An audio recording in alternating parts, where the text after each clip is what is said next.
Be honest. Have you ever looked at your phone and realized there's no one to text? No messages, no invitations, no one checking in. And you start wondering, why do I have no friends? Is something wrong with me? Here's the truth most people don't want to hear. It's usually not bad luck. It's not destiny. And it's not that you're broken. It's patterns, small habits, small behaviors, small decisions repeated every day. Let's talk about them. Reason number 1. You never start conversations. You wait. You wait for someone to text first. You wait for someone to approach you. You wait for someone to include you. But everyone else is waiting too. You tell yourself, I don't want to look awkward. I don't want to bother them. What if they don't like me? So you stay silent, and silence slowly builds distance. Opportunities pass, people move on, and you remain invisible. Reason number 2, you cancel plans. At first, people understand. You're tired, you're busy, you're not feeling it. But when it keeps happening, something changes. They stop inviting you. Not because they hate you, but because they expect you to say no. Friendship needs consistency. It needs showing up.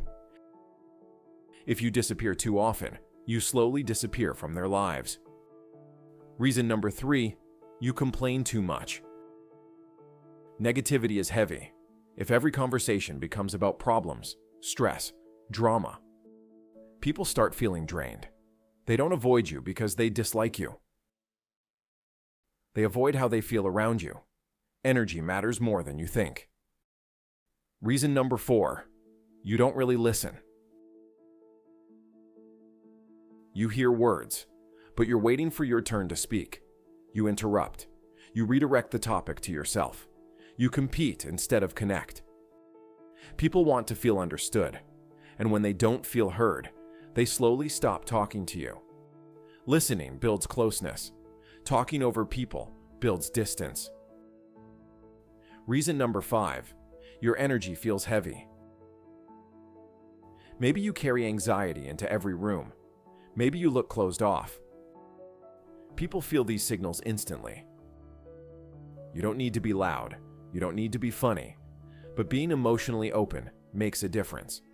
Reason number 6, you fear rejection. This one is powerful. You assume people won't like you, so you reject yourself first.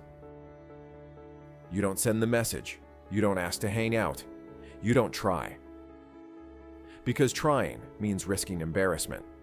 But avoiding rejection also means avoiding connection. And over time, fear becomes isolation. Reason number 7, you make no effort. Friendship is not automatic. It doesn't grow just because you want it to. You have to check in. You have to invite. You have to follow up. If all you do is scroll on your phone, days turn into weeks. Weeks turn into months. And nothing changes. Reason number 8, you push people away.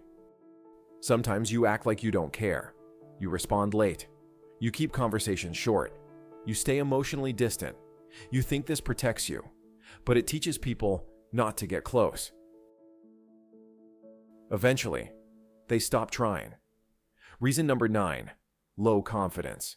If you believe you're boring, awkward, or unworthy, you act that way. You shrink your personality. You hide your opinions. You avoid eye contact. Confidence isn't arrogance. It's comfort with yourself. And that comfort attracts people. Reason number 10, you expect perfect friends.